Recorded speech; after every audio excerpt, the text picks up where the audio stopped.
I tried beating Schedule 1 without property. That's right, or we're becoming homeless. Normally in Schedule 1 to progress, you'd need somewhere to live and actually build your drug empire inside of, but not today. The rules are that I'm not allowed to live in any forms of property, and my goal is to beat Schedule 1. You might be wondering why I'm doing this, and it's because I was originally going to do this challenge for fun, but then I asked my friend how hard it would be, and my bro was hating. In fact, let me ask him again on VC. Alright, so you okay with me recording this for the video? Yeah. Zesty ass. Anyway, do you think I have a genuine chance of actually like beating this like?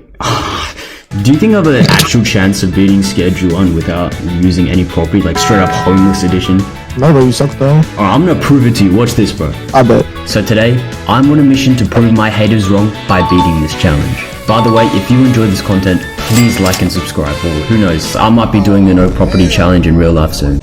Now, starting off my journey in the prologue, I'll spawn in the RV. Now, even though technically the RV is not property because it's only considered property if it's attached to land, it low-key feels like cheating. So for this challenge, I'm just gonna use it for the prologue and for sleeping, because without sleeping, I literally cannot progress the game. Now, starting off in the prologue, I go through the weed making tutorial as you would normally playing this game. And this would be the last time I would even be going inside to make weed, because you can only make weed inside of a property. I'm gonna miss this, man. After making my weed, I talked to my Uncle Nelson, and I went into town to go and give some people the special stuff.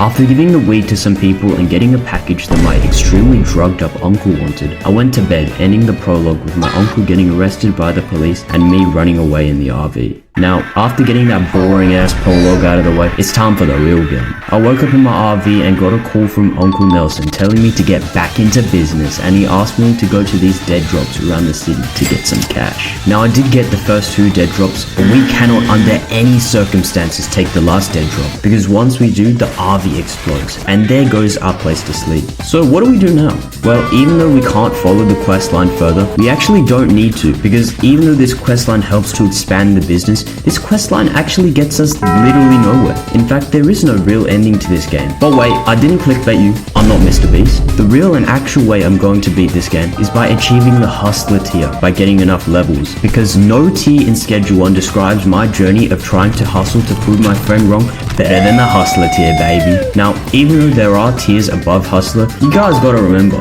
this is a challenge run, not doing the impossible. Now, before getting XP, I wanted to make sure that I had enough money so that money would not be an issue at all, which would make this challenge far easier. Now, even though I can't deal, there's still many ways of getting money. The first thing I did to get some nice pocket money was grabbing a baseball bat and then beating the crap out of these ATMs. This gave us some nice pocket money, which would help us onto the next way to make money. Because I had the money from the first 2 dead drops, and of course, at ATM smashing, I had enough money to buy this trash grabber. This trash grabber helped me collect trash, which I threw into these bins that give you money when you throw trash into them. Finally, these methods helped me gain enough money for my final money making strategy, which was gambling.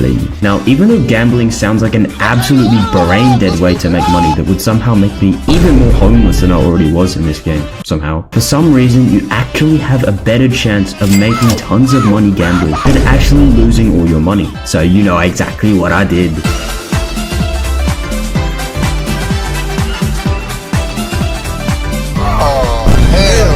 After gambling, I finally had enough money to the point where money is no longer a concern, and I can just chill now. Just kidding, because even though I have money, I'm still homeless with no XP. So now we've got to figure out how we're going to take over this town. Now, from our position, there are multiple ways of gaining XP. Selling products to customers earns us a nice 20 XP, and that would be nice, but we have no product. Walter White would hate to work with me, bro. The next way is dealers giving us 10 XP for completing a deal, but we also have no product. So how are we going to get XP? Well, we're going to beat this challenge by doing devious acts. Even though the most popular options of getting XP are selling drugs, escaping arrest grants 20 XP, escaping wanted gives you 40 XP, and killing every officer, according to my AI, grants 500 XP. So you know exactly what I'm gonna be doing. Unfortunately, after killing the police and leveling up once, I accidentally paused the recording in OBS and forgot to unpause it, which meant that I lost a lot of footage. After unpausing, I was up to Street Rat 3, and I decided to keep killing police until I got to Hoodlum 1, which is when I would change up the challenge a bit. After finally making it to Hoodlum, after beating the crap out of the police force every single day, I decided decided that I would mix up the challenge a little bit. Since the RV doesn't count as property, I decided that for the rest of this challenge, I'm gonna go Walter White mode and take over the town in my RV. I did say that I would only use the RV for sleeping, but if I still do that for the rest of this video will make all of you sleep. Now since we're going in this direction, we're gonna face some difficulties because we only have 20 buds of OG Kush, and once you get rid of those, we're finished. The way that we will deal with this is that I'm going to be giving free samples out so that I can build a network of customers, but even more importantly, we're going to be giving tons of these OG Kush to Meg Cooley here. This is because once she hits a certain level of happiness with me and my product, she will recommend me a supplier which will allow me to start ordering more drugs, which will make this challenge possible. After a while, I was finally able to make Meg Cooley happy enough to give me the supplier named Shirley Watts. Now it's truly time to break bad. Using the supply that Meg gave me, I purchased a lot of pseudo, which is essential for the product I'm going to be making. After this, I used my golden skateboard that I bought a while back and performed a glitch where if you face away from a door, use your skateboard and spam E like your life depends on it, you can actually break into buildings that you couldn't get into otherwise. Using this glitch, I managed to break into this warehouse where I bought acid, phosphorus, an oven table, and a chemistry table,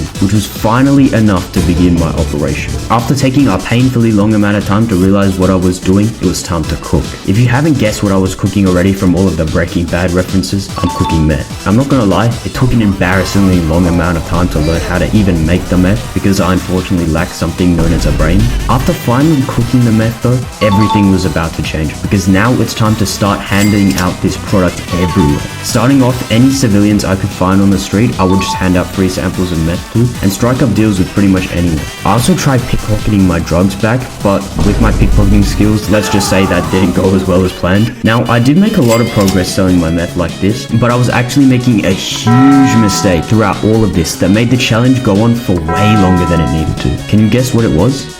Yo, turns out even though I was making tons and tons of meth, I actually never even listed it as a product, which meant that pretty much my only way of expanding my meth business was to talk to people on the street. After listing my meth for sale on the market, things changed for the better, and I got a lot of deals right away, which allowed me to make a lot of progress. I also acquired Benji Coleman, who will deal out all of the weed I give to him to customers, which means that I can gain XP even faster and get to Hustler even faster. As of right now, I got up to about Hudlin 4, which was good, but I needed to ramp up my XP so I could complete the challenge. So what I did next was that I stayed inside of my RV for the whole day and just made tons and tons of meth until I had 100 baggies of it. The next day, I handed out about half of the meth to my dealer Benji and also started dealing out tons of meth to everyone. From here on out, it was all about locking in and completing as many deals as possible. My trick was that for every deal where people asked for more than one meth, I would counter offer and set the amount of meth to 1 and the amount of money they would pay me to 1, and they would never decline it because the amount is just so low.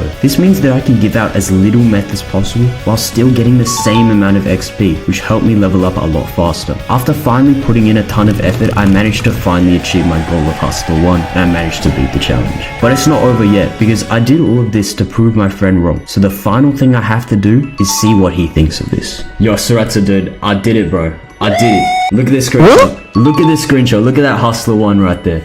Yo, this was the G! Hey, I appreciate it. No problem, bro.